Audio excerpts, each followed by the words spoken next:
This is Brunch, Blaze, and Babble, where we eat, elevate, and talk about media trends from the past, the present, and the future from a Black perspective. I'm your host, Roger Turner. And I'm your host, Alexis Bertrand. So sit back, spark up, and let's get into it. Hey, Alexis. Hey, Roger, baby. How you doing? I'm good. How are you? I'm good. So good to be in the studio. Back in the studio. Today. Yes.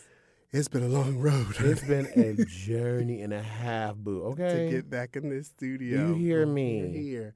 How was your brunch? Brunch was good. So check it out. Lately, I think I've been inspired by you. Okay. So I started to do a fruit bowl, and then I'll do like I'll scramble me some eggs and some toast, and it's like a vibe. I don't know. I just really am into this. I feel it just feels really, really good. I love it. It's my favorite go-to right now. I'm digging it. You want to guess what I had for brunch? Smoothie. No. Bullet. No. Salad. I went back to salad. You went back to the salad. I went back to the salad. I have been doing, so it's been weird. So this whole lazy not wanting to cut up my vegetables. Yeah, we remember this. It's becoming a thing. What? So instead of like cutting it up and putting in the bullet, I just cut it up big enough so I can like reach in and do bite-sized like things. So I eat my salad with my hands. What? Okay. You know you can get you a chopper, right? Like the thing you just put it in there and just latch down and it just cut up everything. Like boom. Okay, so I know you've met my husband. So that's right. We brought this up last time. We're not doing another appliance on the counter. But they have you're right. All right, I'm we got a lot. That's right. I got shut my damn mouth. Lot. Yeah, dude. And y'all use them. Y'all use the hell out of all of them. I have the full Smeg line. Not the full Smeg line. I have the full Smeg line of appliances at my house, and there should be a law against it. How high are you? Baby, I'm feeling good. I'm at a nice 8. Ooh. I am doing so. Man, listen, y'all. Brunches, support your local business owners, because we have a friend that works in my building, and him and his wife make gummies. They make candy. They are great. I love them. So thank you, Mama's Truth up in Jersey. Appreciate you. Mama's Truth. Mama's Truth. Okay. Mm-hmm. It's good. What about you? How high are you? I am at a 7.5. Oh, come on. And I had a gummy, Caminos. Ooh. That's a Camino gummy. What flavor? I think it was something chili, spicy. Ooh, come on. So chili. it's got a little spice to it, but also like a little citrus to it at the same time. It was delicious. Honestly, edibles is how I got into ingestion. So yeah, get into it.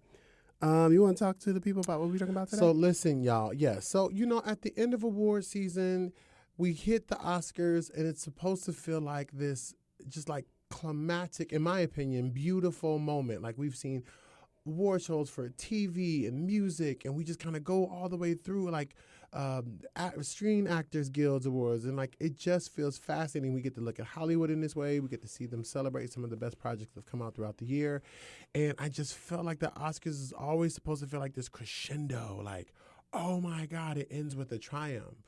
And I find myself after this latest one just underwhelmed, disappointed, bored at times. And what makes it even worse, because, we can critique the things we love. This isn't the first time I felt this way about this particular award show. And I think the Oscars are stuck in a place, in a rut. And I know we're going to get into it, and it just does not feel like the magic, the spark, the, dare I say, joy just does not feel there. It doesn't live up to the hype. Right. So it's like for people, artists who are championing these prizes, because you want to be worthy of an Oscar, I'm left with the question about the Oscars being worthy. So this episode is entitled Oscar Worthy? Because we have questions. I have so many questions. Like so many questions. So many questions. But before we do that, I think it's time for us to... pull back the curtain. Now, Roger, lay me out now. I need you to tell us what we need to know. All right. So I didn't do too much because the Oscars is well known enough that everybody knows pretty much what the Oscars is. Fair. All right. So officially, the Oscars is a award ceremony that awards artistic and technical merit in film. Okay. Period. Okay. It's officially known as the Academy Award of Merit. That's what an Oscar actually is. Okay. When we started calling them Oscars, like the origin of the name is disputed. There's a couple of different people that say that they started the name of Oscar, but there's no real somebody's trying to like confirmation. claim the fame of I calling think the most common known idea is that there was a librarian at the Academy. Mm-hmm. She saw one of the statues and said that it looked like her Uncle Oscar. But they have been using the name for like 2 years. So we haven't officially narrowed down where the name Oscars came from. Okay? Gotcha. So who started the Oscars? Who was the Oscars? So the Oscars are presented annually from the Academy of Motion Picture Art and Sciences. You've all heard this name, okay? So what is the Academy? The Academy first started by Louis B. Mayer, who is the last M in MGM. Oh, shit. Okay. Hit me with it now. So Louis B. Mayer wanted to make this organization that would help. Well, first of all, film industry was going through a lot of issues in the news around labor, which everybody was. This was like the 20s, the early 1900s, and like unions were being established. Like laborers were taking back their rights. I'm with you. All of the big money organizations were trying to find ways to get around dealing with unions. So Louis B. Mayer decided that he thought it would be a good idea to create the Academy as an organization to help smooth over labor disputes while making them look good as an organization. In other words, it was a yellow union. I see. It was. So if you don't know what a yellow union is a union actually started by corporations in order to keep people from joining actual unions that actually side with laborers, when the yellow unions actually side with the corporation that founded them. Basically. So, that fell through because the Academy was originally founded as a yellow union, but during the Great Depression, the Academy lost all credibility among studio employees and members when it comes to labor issues, because they saw time and time again how the Academy sided with major film industries, major film studios. Okay, so the first ceremony was in 1929. Was the first time they had an Academy Awards ceremony. Wow, that's old as shit. Yeah, it's been around since 1929. The Academy Award, the Oscars is almost 100 years old. That's a buck ass wild. So yeah, they've been around that long. And over the years, they started out with, only the 5 categories. And now it is, I believe, 17 categories. Okay. And they've expanded over the years. The initially was only about artists, but then expanded it to recognize technicians. Okay, so tell me, how does compared to the Grammys, right? I remember when you kind of pulled back the curtain on the Grammys, you told us how the voting pool grew from like 800 to like 13,000. I think that's where. So how does the voting work with the Oscars? Is it like a similar format? Like, can only people who are in that actual profession vote? Similar but different. Okay, so like the Grammys, like all of the rest of the associations, in order to become a member, you have to be nominated. You have to be sponsored by 2 other members. Oh, that sounds like a gate right there. However, if you were ever nominated for an Oscar, you're automatically admitted as a member. Interesting. I don't think that's in the Grammys, right?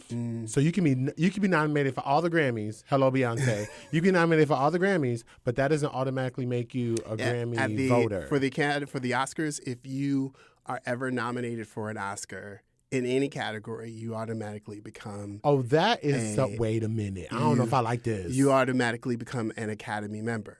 Now, not all Academy members are voting members for Oscars. So that is one thing. It's just membership. Membership, not all Academy, but there's only like out of the like more than 10,000 Academy members, I think it's just over 10,000. 9,934 Academy members are eligible to vote for Oscars. Only 934? 9,934. But that doesn't, okay. So there's a very small group of people that are members that cannot vote. So what happens? All right, so when people vote, okay, this is how it goes down. So there are five different branches of the Academy. Okay. Okay, the five branches are actors, directors, producers, writers, and technicians. Those are the five branches. Okay. Okay. Now, you may be a member in those different five branches. Okay.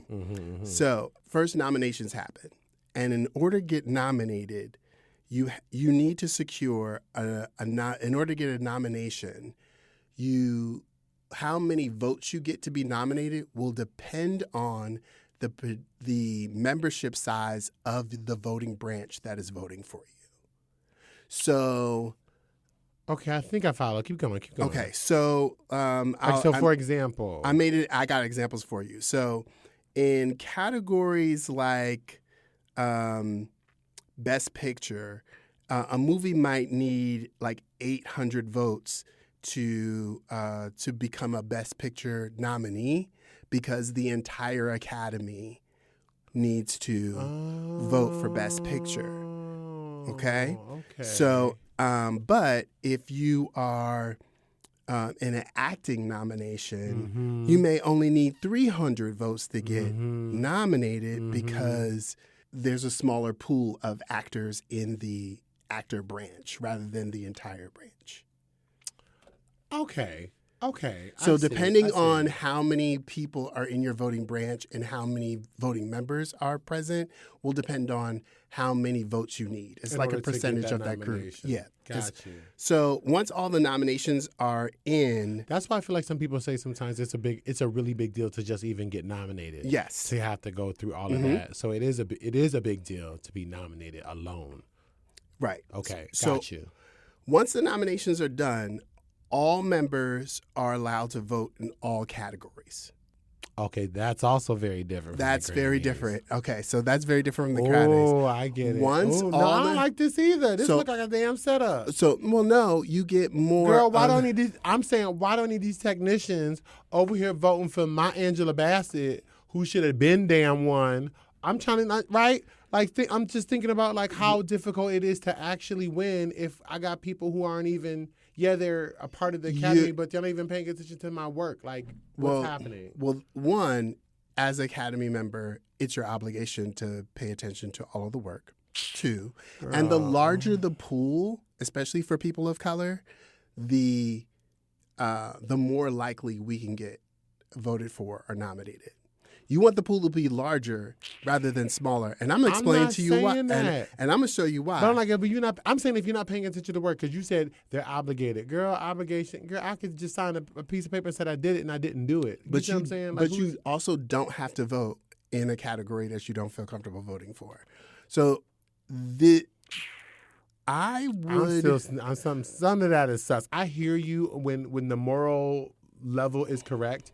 It just sounds a little. I can see. I guess my point is, I feel like how we can get to some of that. I feel like the Grammy version is more sus. I feel like narrowing down the pool and making the pool super specific gives less chance for people of color and women to get voted. I think I hear the numbers that you're coming from, but I just don't think they really work in our favor. If the same thing, I hear you. But if it is, trust me, I think Grammys are sus too. I'm saying I think this is also sus because you can just have people saying, just get on here and give me this vote.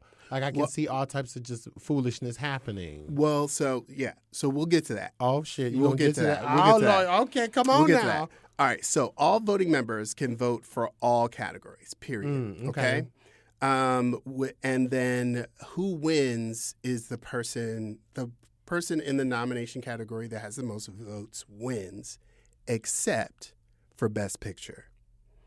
Nobody's Go ahead. All right, so why? Because Best Picture is tallied in a different way.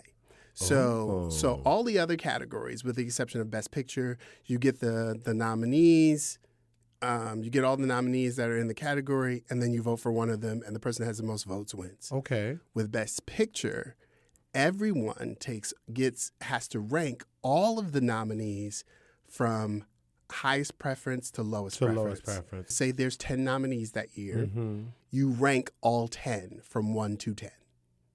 Okay. The movie that gets ranked number 1 by 50% of the Academy, by 50% of the voting pool, is the winner. What happens if nobody gets 50%? So what if nobody gets... Yeah, I was literally about to go there because I was like, okay, I'm looking at... What happens if nobody gets 50%? So then what happens is that we take the movie that got the lowest ranking and it gets removed from the pool. And then they do it again? No. Those people that voted for that number 1 that got theirs dropped, their votes get tallied to their number 2 choice. Okay, I think I see this. Oh, shit. And if it still doesn't hit 50, they do it again. So No, they don't do it again. So if it still doesn't hit 50, they eliminate another smaller one. That's what I'm saying. They're and doing then it again. Yep, they keep eliminating. And if your number 2 got eliminated, that means that you're now using your 3rd choice. Oh, wait a minute. Ew. Yes. Oh, no. Ew. So sometimes Wait. sometimes your 2nd or 3rd choice could have become Best Picture. And that's why we get these weird-ass upsets sometimes. Right there. So it's... Because... Well, you done got me. Because now we need to talk about voting, like the voting body. So the voting body. This is some shit. Back in 2014, Los Angeles Times did a survey of Oscar voters. Uh-huh. And they found out in their survey, they had some numbers. They found out, it was big news. It was all over. It was in everybody's outlet because everybody was like, what the fuck is going on with the Oscars?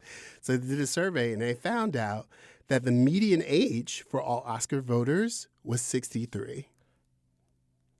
Did you say median? Mm-hmm. Like middle? They said the I didn't have enough. 63. Oscars voters average age is 63. And no shade. 76% of them were men. Oh my God. And 94% of them were white. God, this was 2014. I mean, just mayo. It is straight mayonnaise. This was in 2014. Literally straight mayonnaise. So wait a minute. 2014? This was in 2014. This was for something that's been uncovered. In inception since 1929? Mm-hmm. Oh my God. That's when this was uncovered. So, oh my God. Everyone's making a big deal. Everybody keeps pointing back to 2014. Well, no wonder why Clint Eastwood won every damn thing. And pointing back to this. Every time we kept pointing back to, when black movies were not getting nominated, we kept pointing back to 2014. Obligated my ass. So then 2016 comes along, and Oscars So White boycott happens. Oscars. Oh, that's... And so 2016, Oscars is like, well, at the time, they have a black woman that's president of the Academy who... was she black? Or she was black? She was black. Okay. Well, who, when asked about, do you think the Oscars has a problem with diversity? She was like, no, not really. What? Oh, okay. She wasn't black. Okay, so that's a different conversation.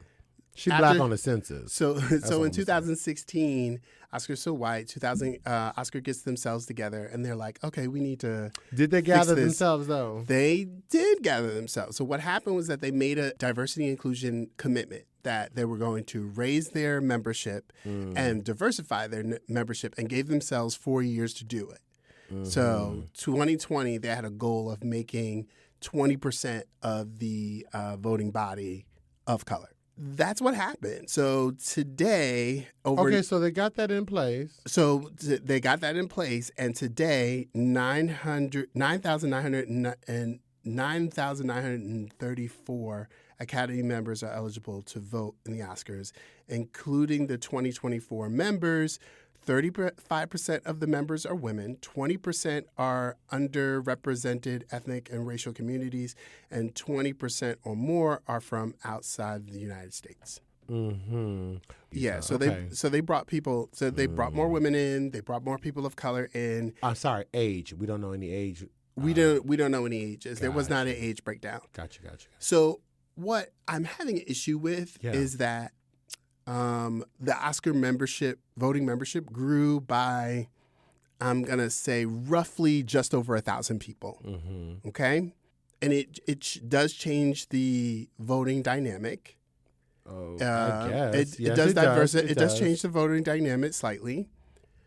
My problem is that even though you're bringing in new members, it's my same problem with the Golden Globes.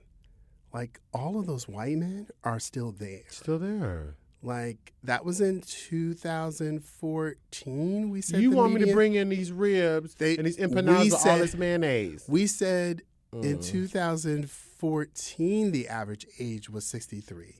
We're in 2024. So they all 70. So they could be in their 70s still Which voting. Which is fine. I mean, no shade, but like... But we don't need all these old white men. You telling me... what's that? Voting. All these old white men know about Keke Palmer? Which makes me... I don't know about that. Which brings me to, like, my disappointment around what happened with the Oscars this year, because I got a theory and there's a theme. Child. Okay, so okay. Woo, you ready to get into it? Let's get into it. We're gonna get into it. You dropped some damn gems on me with this Oscar. Okay. All right, so let's get into it. So overall impressions. Let's start there. Overall impressions of the Oscars for you. Where would you like to start? We can start high, low. We can start anywhere. Well, I'm gonna start with, my mama always taught me, if you're going to say something, always start with something nice. Okay? Okay. We can start something nice. Let's go with something nice. I'll go with, okay, you go forward. You go first. Cynthia Erivo performed her ass off. Like, peed all on that stage. Ariana and Cynthia came on out there. And when Cynthia did that last battle cry, live, like, I was just in the Kodak Theater. Is it still called Kodak Theater? What's it called? It's called Cynthia's House because it was gorgeous. When I tell you, I was sitting there, I was like, I need them they can make a whole album. I mean, well, hell, they did. They made a Wicked album. So they made an album called Wicked, but I'm just like, God, if they ever wanted to go into production together. The Dolby Theater. Sorry, Dolby Theater. Sorry, Dolby. She was in the middle of the Dolby Theater, and they can do nothing but stand up. What you gonna do? They clap for her. They were so graceful. It was so gorgeous. That one shot where you see her just singing and you see the camera on Ariana coming over Ariana's shoulder and then like walk up and hold hands. And I know they've been getting trolled on the internet about just how affectionate they are. But I live every time I see them do this. I love Ariana, like, get it, girl. Ariana just leaving like, oh, she about to get it. Let me go on over here. She about to get her best life. Let me go on over here and sit in this pocket. And then that's all I have to say. Okay, I have a moment. Okay, what is your... There was a moment where they, I guess it was after, and I'm just looking at, like, images from, like, you know, all the photographers. People start posting all these images from the Oscars, and there's this image, this beautiful image of Cynthia and Whoopi, and they took a few pictures all night, but there was one where they were like just kind of like next to each other, just kind of like talking. It was candid, and here I am like, and we'll get into. I felt inspired by that because it's like I remember when Whoopi won. I remember when Whoopi hosted. I remember like the underdog. This like not really all that she had faced when she was, you know, on the stage and in this moment. And I just felt like it just made me just see just two beautiful black women in this space, in this place, knowing that she had already just killed this. And I can just imagine the conversations that they would have had. It was just nice to see that. Okay, I do have two more you moments. Do? Yeah, go. Okay. So Paul Tazewell, receiving Best Costume Absolutely. And- After such a storied career. Like, Right. my God. And him, and they very proudly said, Paul Tazewell is the first African-American man to win the Oscar for Best Costume. And I was like, y'all proud of that in 2024? Y'all excited about that? That's the part. Y'all want to keep shouting that out? They have no choice because it's a ceiling. Like, you have to say it, and it's like you can't win, because if they don't, then we're gonna be like, oh, you can't acknowledge that. You can't acknowledge that. But at the same time, you ain't wrong. But like, why the hell is this the first time? No. I would love to be a president of an organization like this, because I would say we're not announcing that. And when the press says, well, why didn't you recognize it? Why? And I was like, I don't think we should be proud of the fact that in 2024, this is the first time we have that's not something we should be proud of. We're very happy for Paul Tazewell, and it's a great achievement. But we as a body need to do better. I understand. And I would say, like, honestly though, if that was me in that leadership role, we need to take our penance on this, because whether we ain't got a long time to explain the fact that man probably had to walk through some fucking fires to get through all of this. Oh, he did. Not probably. He did. Right, he did, right? And I want to honor that achievement by saying he is the first. And it is our bad. And every piece of criticism we get, we rightfully deserve, because it shouldn't have been this way. But you know what? Here we are. And this is it is historic. So if not for us, because we need to just sit here and take that shit, but for this achievement, because it's to me, sometimes that's the only way you kind of punch through some of the systemic structural racism and all the phobias that we have to punch through. So I hear you, right? Because I think the way you laid it out is honorable, and it's like, it does suck. It's like, congrats to you, bro. Like, yes, absolutely. And Oscars, y'all should have been doing better. Been doing better. My other moment was part of the James Bond dedication, specifically Ray. Singing Skyfall. Okay. Hun. Okay. So, first of all, she gave me goosebumps. First of all, it's a whole lot of urine on that stage, because she got up there and peed too. I said, why is everybody singing? Sis and her mic cord around her neck. She love a mic cord around her. She said on. Because when that mic cord is around her neck, she's letting y'all know this is on. This is plugged in, honey. Right. She sang this is not cordless. And she didn't even sing it hard. She just sang like she sang. And I know Adele was like, absolutely. Like, Adele was like, yup, she ate. I've not read up on why Ray wears her mic cord around her neck every time she performs. You are into it, because I'm into it, but I have a theory that she does it to let people know this mic is hot. Right, it's a cable and it's attached to something. It's attached to something. I'm saying this cable is working. You don't have to question. This is not cordless. Nope, you have to question. I need to do old school. I need to be plugged in. Yes, Ray delivered. So, but other than that, that's where it stops for me. Like, I was not impressed I haven't been impressed since the nominations were announced.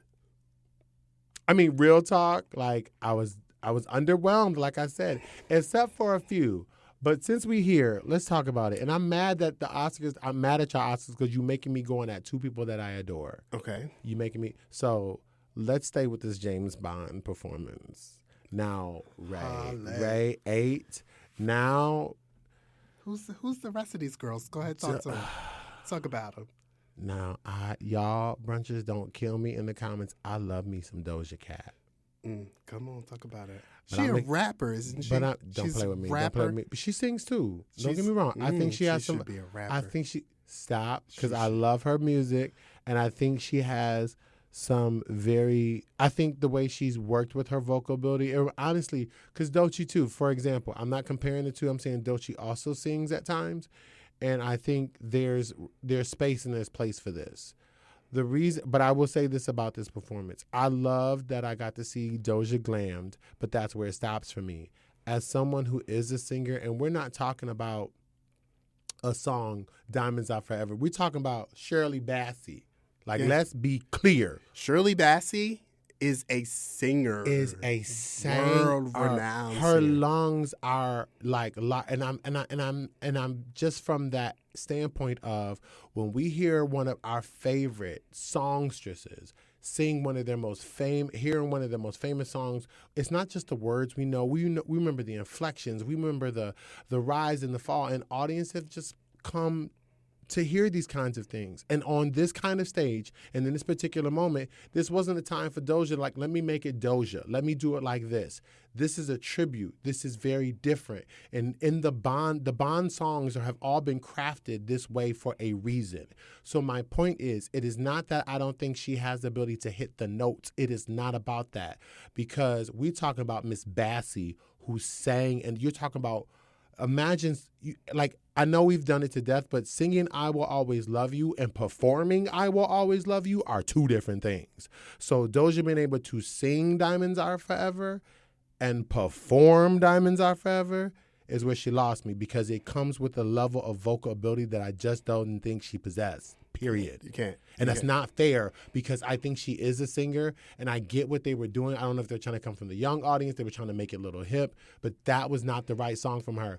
I'm like, somebody on your team don't love you, because she should not have been put in that position, and I was just disappointed. It was not great. It was. I love Roger's like, yeah, no, you say all that, but it was just not great. It was not great. It was not great. I was like, damn, Doja, I love you. Bad choices. All right. Who you want to go to next? No, who you want to go to next? And that was like mine. All right. But I can go there, because my second favorite, I'm so hurt. So here's my relief. My relief was Amelia Perez did not win Best Picture, because y'all know how I felt about that Amelia Perez.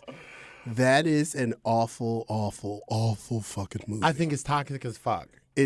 Honestly, I think it plays in the face of trans identity. Like, after you gathered me and got me together. Well, this is a theme that Amelia Perez is falling into a theme that I think is happening, that has happened with the Oscars in general, that is happening with Black media and movies right now. Say it. Well, Yeah. No, we'll get to it. Okay. There's a theme that is happening for me right now. Yeah, I feel like I know what you're going to say. But it feels like we're regressing back to a certain period. But I was really happy Amelia Perez did not win Best Picture, even though it really looked like it was about to get Best Picture. It was really rolling pumped up. and primed. But I wasn't excited that Honora won either. Now, I enjoyed Honora. I enjoyed it as I thought it was okay. I enjoyed it as a movie. I enjoyed specifically Mickey Madison. There you go. I really enjoyed her performance. I think she's a great actress. Yeah. She got it in. It was great. I think with the right choices, she'll be right back in that same spot again. I hear you. However, once I started to like, I was really weirded out by a certain aspect of the movie. Like, the movie was it didn't really make a humanized depiction or understanding of sex workers. It felt very glorified in one note. I'm not even trying to be funny. It felt a little, even though Mickey's performance, she brings humanity to the performance. Okay. The writing didn't. And what it felt like was like a big parade of exploitation, because she's naked in a lot of this movie. Yeah. She's in a lot of sex scenes. There are a lot of women that are in sex positions in this movie. In this film. And then it got even weirder for me when I realized that this movie about sex workers was written by some dude. Like, it just... and that's why I think it felt so wonderful. That felt weird to me, because when I first saw the film, I was like, Sean Baker, who's she? Right. But that felt weird. And then I did some more like looking into the movie. And then I read that in a conversation with Pamela Anderson, Mickey Madison told Pamela Anderson that she didn't use intimacy coordinator for this movie. What? What the hell? Okay. Wow. So I wonder. and so That's a choice, I this guess. is the thing. When questioned about it, Mickey said that Sean asked her if she wanted the coordinator, and she said no. Here's my problem with that power dynamic. A young woman, the actress, even if you're the star of the movie, depending on who you are as an actor will depend on if you actually have power in that situation. Because if you're not also a producer, you don't have power to hire or fire anyone. That's what because you're hired. The director does. Well, Right. the director, producer, writer, editor does. I mean, they have that power. And intimacy coordinators haven't been a thing until like 2019. So it is a new line item in budgets for films. And when you're doing a small film, sometimes there's a thing that you want to cut and you want to cut back. And for the director to ask an actress, would you like to do this thing that would cost me less money? Yeah, it's and feeling be cringe. easier Yeah, for me. exactly. I'm feeling that. Like, I don't like that at all. Why would I say no? Like, I feel why like would you? Yeah, why would I why would say, well, somebody yes, do I that? want yes, and then you end up looking at me a little weird. And then this is potentially. my other issue that happen in Hollywood is white powerful men asking white women to be the bailout. Ryan Murphy did it with Glee. Yep. You ask the lead actress if you can do a thing that would affect the entire cast. Mm-hmm. Mickey Madison was not the only woman that was in a sexual situation on that movie. And if Right. she didn't have an intimacy coordinator, there was no intimacy coordinator. So all the rest of those women, whether they were comfortable or not, did those scenes without an intimacy coordinator. That infuriates me. Yeah. And that's all back on her. It's all back on I don't like that. right. Yeah, And that or the one who is responsible, when he gets criticism, he can say, well, yeah, it's the exact same thing you're saying. I just think it's He problematic. gets to say, well, I cleared it with the woman in the room. Yeah, that's landing on me like thinly veiled thoughtfulness. It's like, That because right if you there. were truly being thoughtful, you would have just had an intimacy coordinator. Here's the intimacy. That's the part. And that's the part. Y'all Is that can it talk should it have never out. been questioned. No, it's already It here. should have been, if you knew you had a movie that Done. was, if you knew you had a movie, first of all, I don't understand any man that's doing a movie about sex workers who is trying to support the work of sex work so that women can be protected and be safe And in this climate. and be valued for their work and humanized.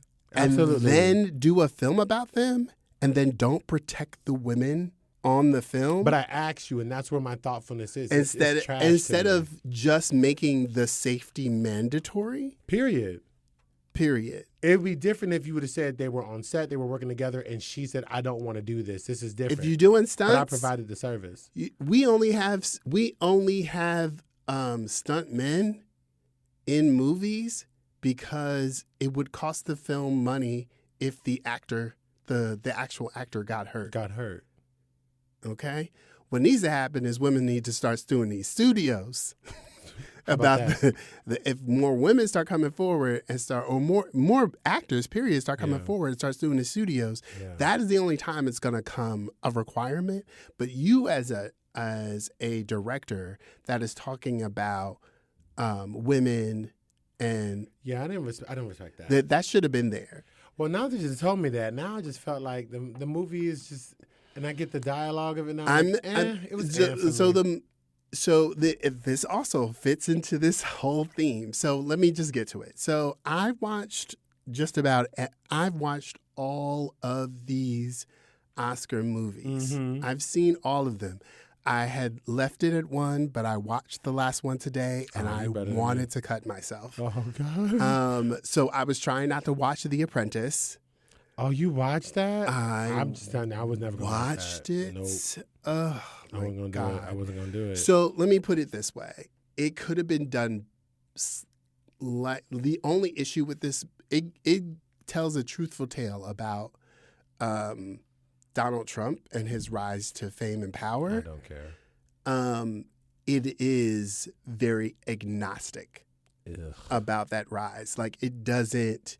They show you the real tactics that happen, but depending on who's watching it, they'll look at as, ugh, this is a horrible record to show how unqualified this person is, or, oh, this is an instruction manual to figure out how horrible I need to be in order to be another Donald Trump. Oh my God, I just can't. It's making my whole head hurt. It can be one of those two things, That and that's is so trash. It felt super agnostic, and this movie is about 15 years too late. We shouldn't have seen this movie. Talk about it. We should have seen this movie, this portrayal but of now Donald it's Trump. art. Now it's art. When we should have seen this portrayal of Donald Trump years ago. I don't know who you're talking about. about. And I think if the movie had been done 15 years earlier, it wouldn't have been as agnostic. Okay. So I'm sorry that you went through that. So here's my issue with all of these films. With all of these films, I'm seeing a trend, the good times of films.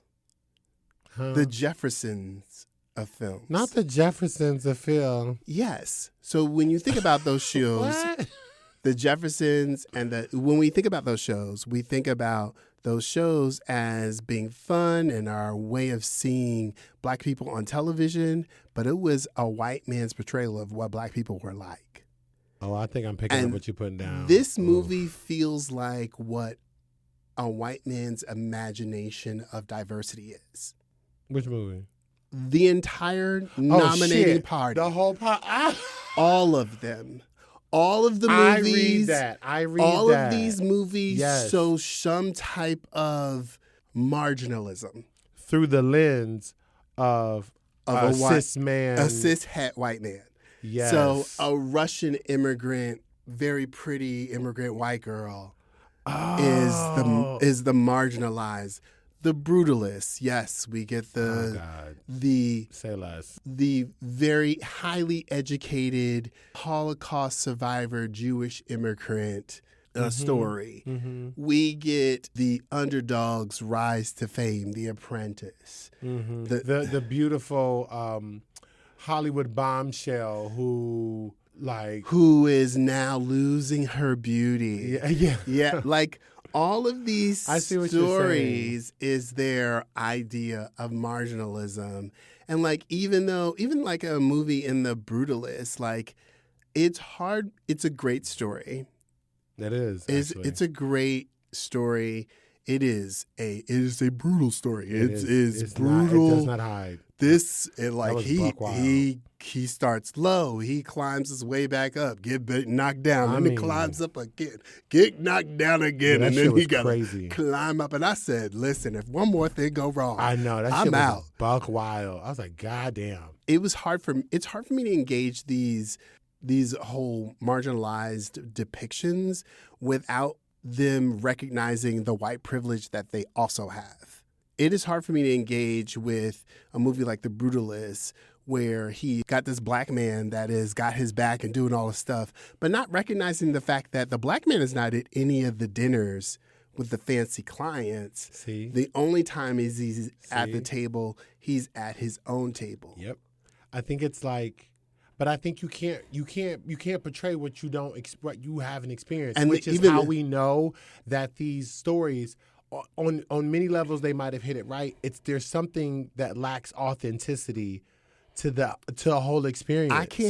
I know too much. That's my problem. Yeah, right. I know too much. I'm not going to sit here and pretend like you are marginalized when I know there's a black woman in your exact same situation that is struggling, surviving, and still succeeding past you somewhere in the world. But what another way to say that is, had they put those kinds of scenes and told those kinds of stories in this movies, we would have known we would have thought that the person who wrote this was probably a person of color, or was probably a woman, or was probably somebody who identifies with the characters in the film. If those scenes had been in it, but because those scenes don't exist, it gives you the smorgasbord of just white lens stories, or all these authentic stories, if you will, diverse stories through one singular lens, and that's what it felt like. And this is there and it this is. is what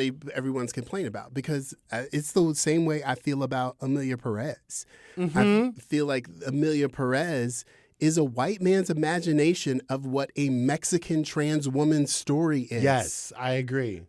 And that was so tired. It is literally you hit it. Holy shit. It is a movie of a white man. The movie is a white man's imagination of what a Mexican trans woman's story is. It's a mess. It's his imagination of it.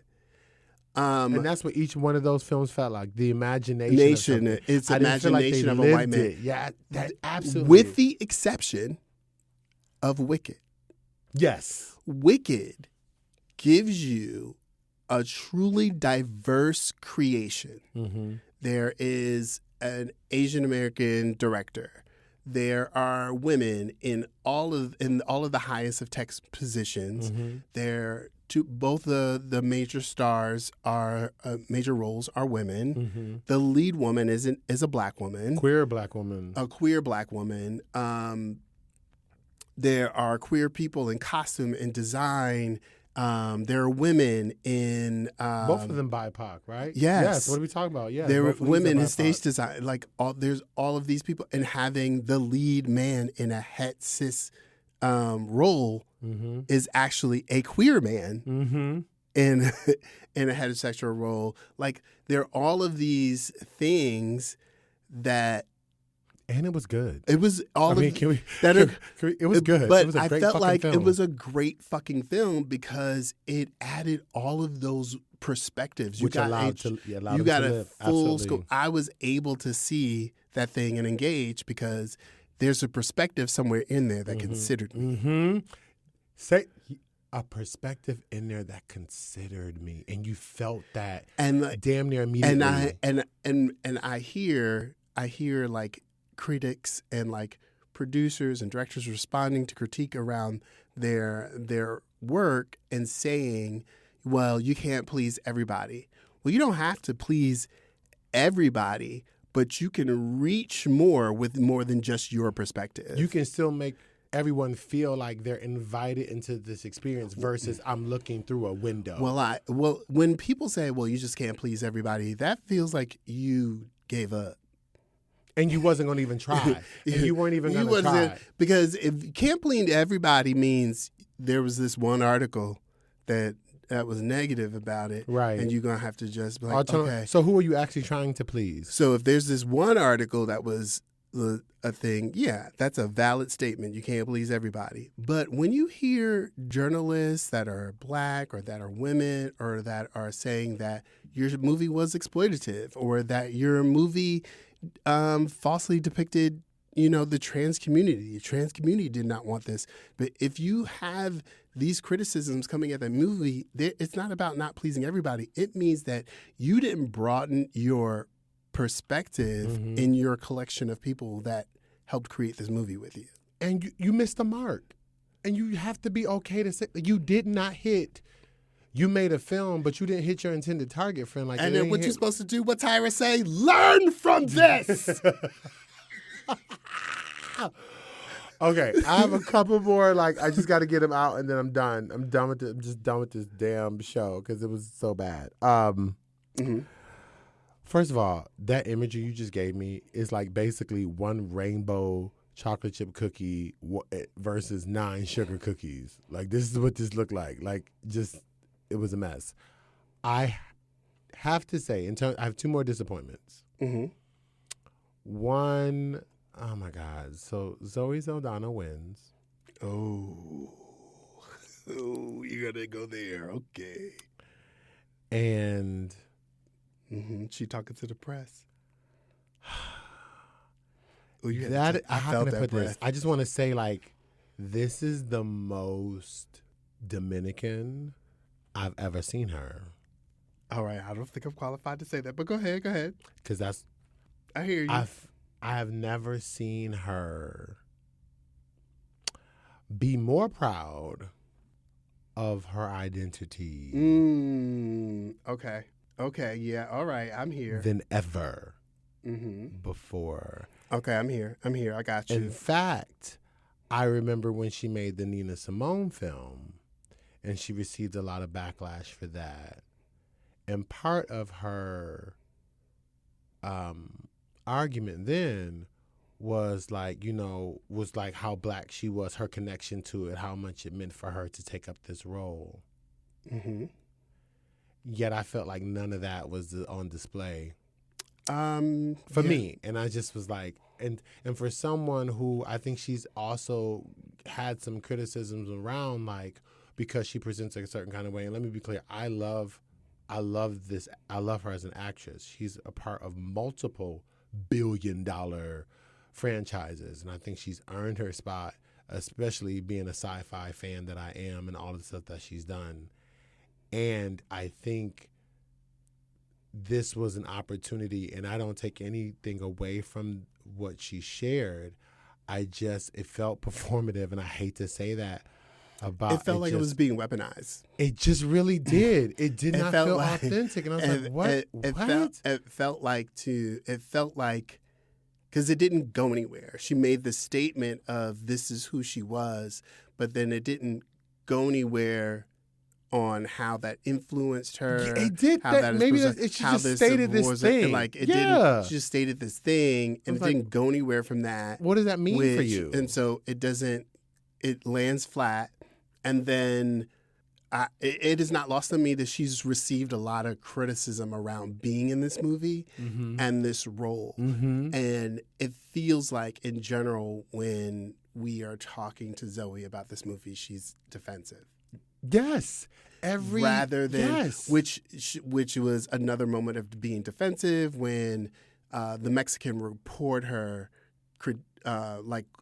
questioned her about her depiction of Mexican people, and then she submitted a critique, and she went on a defensive again, rather than receiving the critique.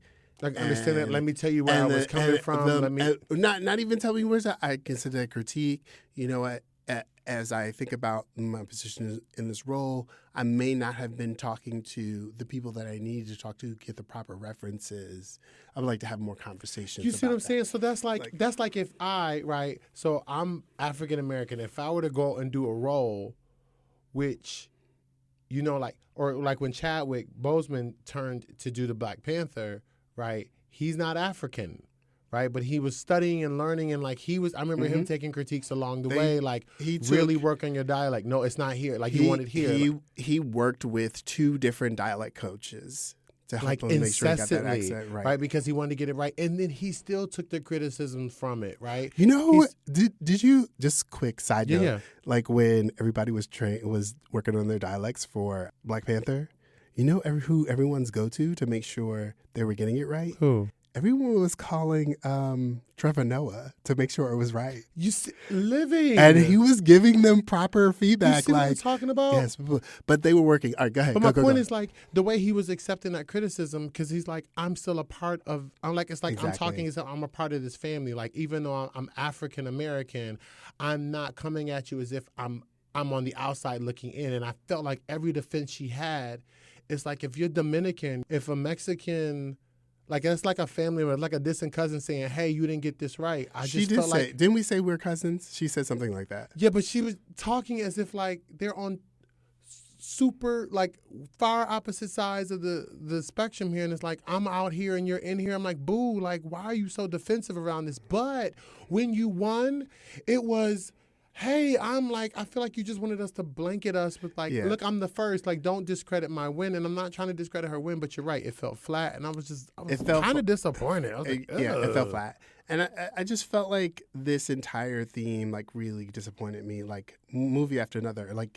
A lot of it. And okay, I did like the substance, though. I ain't gonna lie. I did like the substance. That's kind of substance. That was wild. That was a wild ride. So why don't we do this? Let's talk about... I want people because people use the Oscars as a way of what movies should I check out? What movies should I think you should check out you got to have the stomach for it. But I think Demi lived. If you she ate it for me. If you don't mind a good horror or something like that, horror thriller, it's suspenseful. It's a mess. It is a really thrilling thriller. It is so good. It's a very thrilling thriller. I thought it was dope. And I'm not into the gore, but the story held me. Yeah, it was dope. I had to should like check it close my eyes a couple of times, but I think you should check out. I think you should check that one out. Substance was good. Did you see Nickel Boys? I did not see Nickel Boys. Nickel Boys. Oh, wait a minute. No. Nickel Boys was, yes, they did. Anjanou Ellis yes. is in it. How am I talking about? I'm like, yes, of course. I'm like, Yeah. with the movie with her. I was like, yeah, she was great. Actually, go ahead. Yeah, she was a great performance.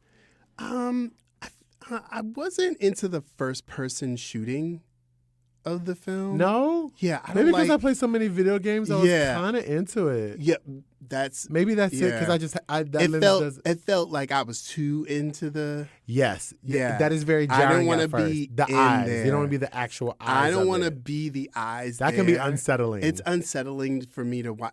But if you're okay with that, if you're a good gamer and you're into like that was dope. Being into the story, you'll love this movie. However, if you're somebody that needs like a little distance between you and what's happening on the screen, the third person they call it, you really get into movies, this may not be the movie for you. Okay. Fair. I like that recommendation. I only have one more because the rest of them I can just throw them away. I mean, well, everybody need to go. If you haven't seen Wicked, what you waiting on? I mean, stop. Like, stop playing in my face. Like, hello, you should have been saw it. As a matter of fact, when they get ready to put out part 2, go back and watch the first one again. We all need to do that. So wait, let me. It's still a couple more weeks. March 21st, it come on Peacock streaming.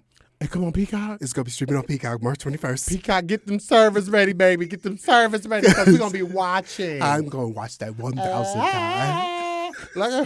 I'm gonna watch it so many times. My husband's gonna be so mad. He's gonna be so mad at me. I'm so excited. Let's see. You know how I think you got one more. I think you got one more. Complete unknown. I thought. Okay, dag, 2 more. Honestly, I didn't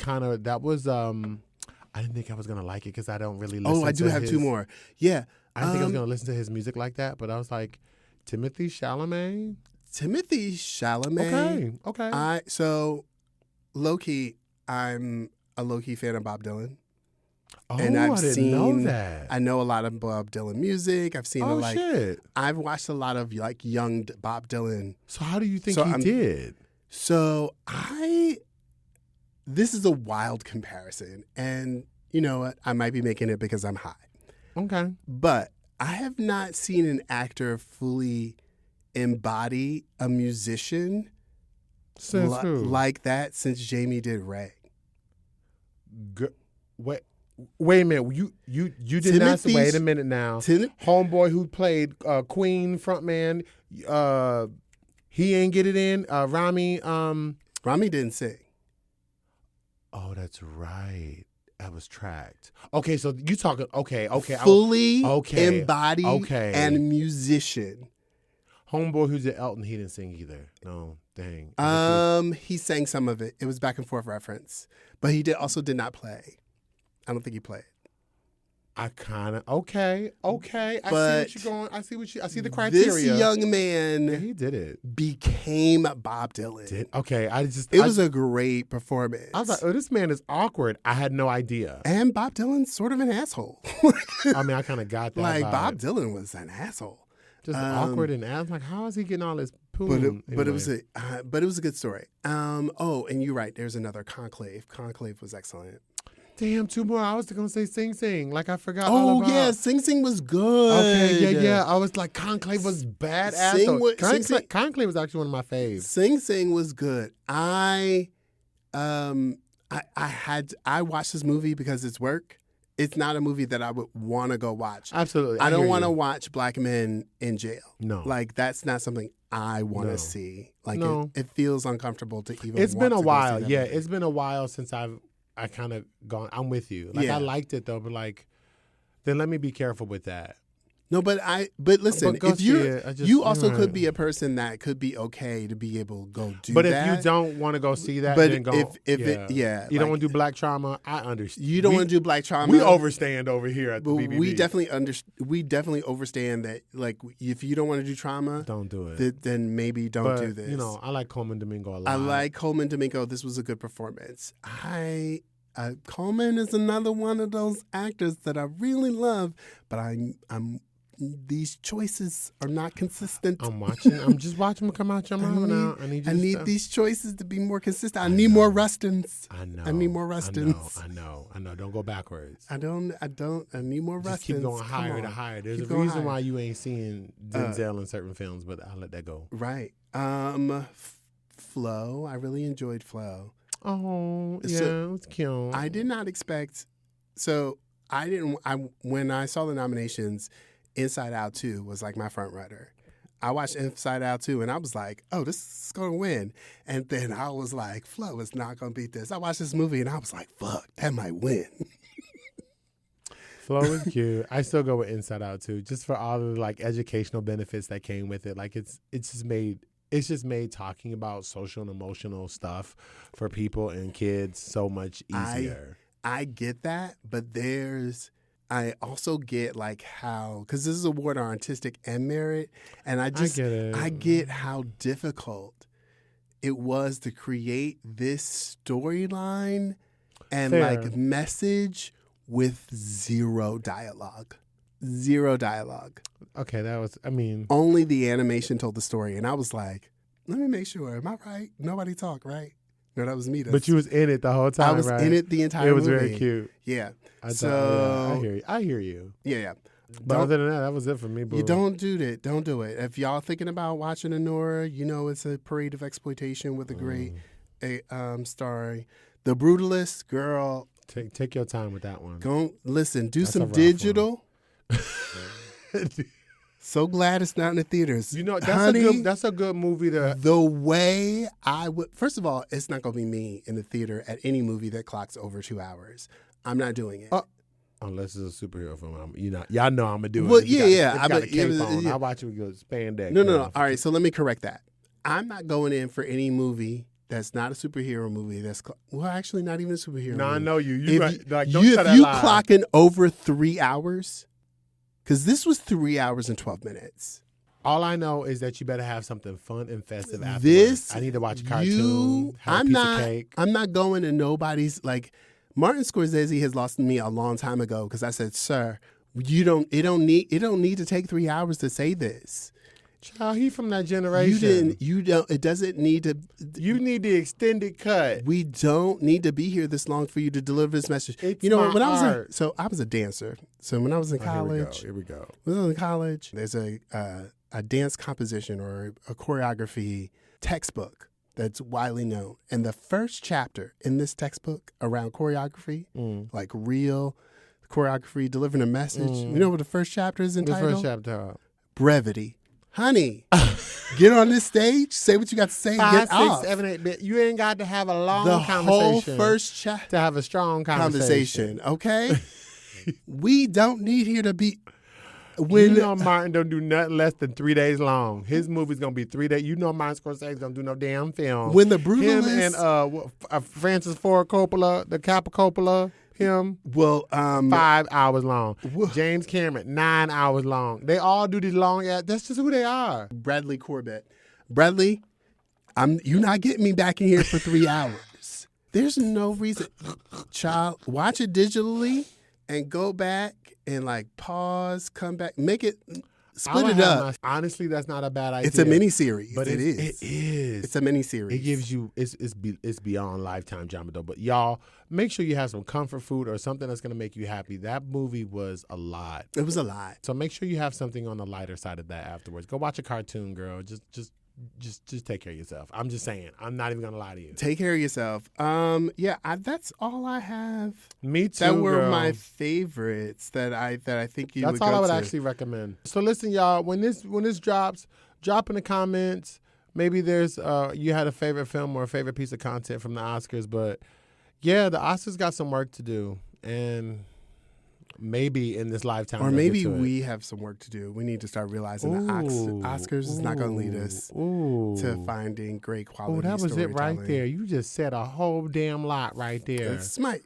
This could very well be our last Oscar show. Let's see. Honestly, let's see. No tea, no this shade, is our no very pink last lemonade. Oscar episode. We're going to worry about what's Get it not together. happening at How the about Oscars. that? How about that? We're going to worry about what's not happening at the Oscars. Get y'all shit together, y'all. Let's start building up at NAACP Awards. Because Okay, what come y'all on. doing? What y'all doing over here? Come on, Kiki. All right. So what you want to tell the people? I want to tell the people I had a good time being back in the studio with my boys. So look, I hope y'all enjoy this episode. While y'all out in the world, be good and be good at it. And I want you to know, I am really high. But I also want you to know that you are enough. Yes, you are. Just as you are. Make sure you like, share, and subscribe. Come on. To Bye. all the stuff. See ya. Thanks for Bye. listening.